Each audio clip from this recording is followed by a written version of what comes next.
세상은 잔인합니다. 당신이 아무리 좋은 사람이어도 첫 3초 만에 상대방이 별로다라고 생각하면 그칩니다. 사람들은 단 3초 만에 당신을 판단합니다. 첫인상에서 실패하면 아무리 노력해도 관계는 회복하기 어렵습니다. 그렇다면 처음 만난 사람을 단번에 내 편으로 만들려면 어떻게 해야 할까요? 첫인상이 부정적이면 아무리 노력해도 그 인식을 바꾸기 어렵습니다. 반대로 첫인상이 좋으면 웬만한 실수도 그냥 넘어갑니다. 이 사람은 믿을 수 있겠다. 이 사람과 이야기하면 기분이 좋아진다. 이런 느낌을 주는 사람은 어디서든 환영받습니다. 그렇다면 처음 만나는 사람의 마음을 단숨에 사로잡으려면 어떻게 해야 할까요? 오늘은 심리학적으로 검증된 6가지 기술을 알려드리겠습니다.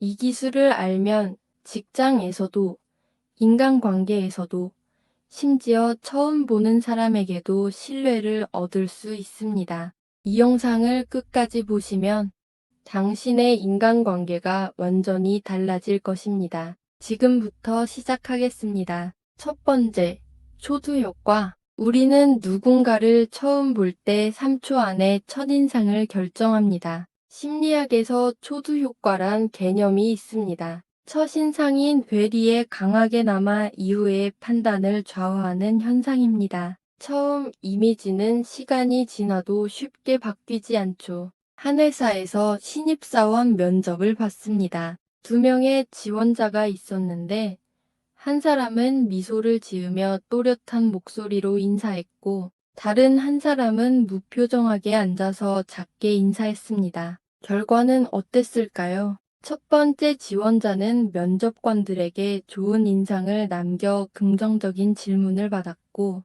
두 번째 지원자는 딱딱한 분위기에서 압박 질문을 받았습니다. 똑같은 능력을 가지고 있어도 첫인상이 모든 걸 결정하는 순간이죠. 첫 10초 동안 좋은 인상을 준 지원자는 면접 내내 긍정적인 평가를 받았고 첫인상이 부정적이었던 지원자는 아무리 말을 잘해도 저평가되었습니다. 여러분도 이런 경험이 있지 않습니까? 처음 만난 사람에게 좋은 인상을 받으면 그 사람이 작은 실수를 해도 너그럽게 보게 됩니다. 반면 첫인상이 안 좋으면 작은 행동 하나도 거슬리죠. 처음 만날 때는 옷차림, 표정, 말투까지 신경 써야 합니다. 미소를 짓고 상대방과 눈을 맞추며 인사하세요. 목소리는 또렷하고 자신감 있는 태도를 유지하세요. 공자는 말했습니다.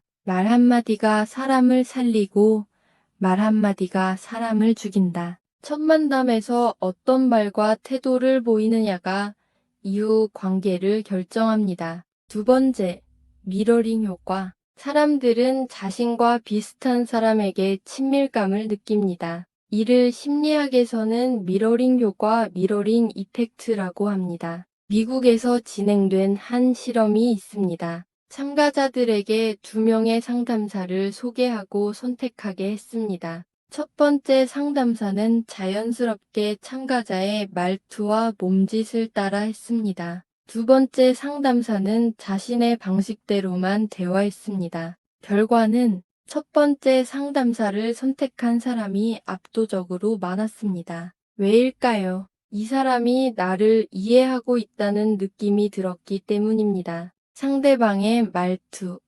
몸짓, 속도를 자연스럽게 맞추세요. 하지만 너무 티나게 따라하면 오히려 불편함을 줄 수 있습니다. 부처님은 말씀하셨습니다. 다른 사람을 이해하고 싶다면 먼저 그 사람처럼 생각하라. 상대의 방식을 존중하고 맞춰주면 신뢰가 형성되고 관계가 더 빠르게 가까워집니다. 세 번째, 공감과 인정.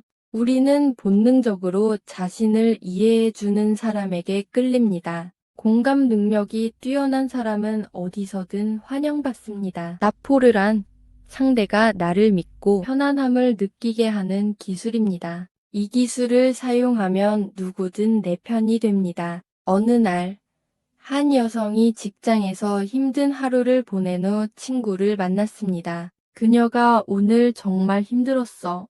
라고 말하자 친구가 이렇게 대답했습니다. 친구, 그래? 난 더 힘든 하루였어. 친구, 그랬구나. 진짜 힘들었겠다. 당연히. 그녀는 친구에게 더 편안함을 느꼈습니다. 왜일까요? 사람들은 조언보다 공감을 원하기 때문입니다. 한 상담사가 애담자에게 이렇게 말했습니다. 당신이 많이 힘들었겠어요. 저도 그런 기분을 느낀 적이 있어요. 이 한마디에 내담자는 상담사를 믿기 시작했고 자연스럽게 고민을 털어놓기 시작했습니다. 상대방의 감정을 공감하는 말을 자주 하기. 당신이 그렇게 느끼는 게 이해가 돼요. 저도 비슷한 경험이 있어요. 맹자는 말했습니다. 타인의 마음을 얻고 싶다면 먼저 그의 마음을 헤아려라. 공감하는 순간 사람들은 당신을 믿게 됩니다. 상대방이 원하는 것은 해결책이 아니라 공감과 인정입니다. 네 번째, 칭찬과 피드백. 사람들은 칭찬을 좋아합니다. 하지만 가식적인 칭찬은 오히려 신뢰를 떨어뜨립니다. 사람들은 자신을 인정해주는 사람을 좋아합니다. 하지만 가식적인 칭찬은 오히려 역효과를 냅니다. 한 연구에서 직원들에게 일반적인 칭찬과 구체적인 칭찬을 나눠서 했습니다. A그룹, 잘했어. B그룹, 내가 이번 프로젝트에서 보여준 꼼꼼한 분석력 덕분에 우리가 성공했어.